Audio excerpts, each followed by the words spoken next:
आती लाड, मुलांचे आती लाड करू नका, मुलींचे आती लाड करू नका, योग्य लाड केल्याशिवाय राहू नका, लिपस्टिक मागितली दिल्याशिवाय राहू नका, मोबाईल मागितला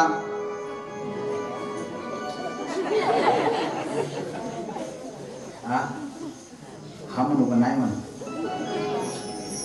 योग्य वापर करणारी जर असेल तर दिल्याशिवाय राहू नका आणि अयोग्य वापर करणारी असेल तर मुळीच देऊ नका.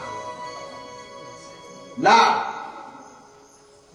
भागवत कथेमधून बाकी काही नाही शिकलं, 7 दिवसाच्या भागवत कथेमधून काहीच नाही शिकलं. एवढा एक मुद्दा जर शिकला तर चाळक बाबाची भागवत कथा सफल झाली म्हणून सांगतो.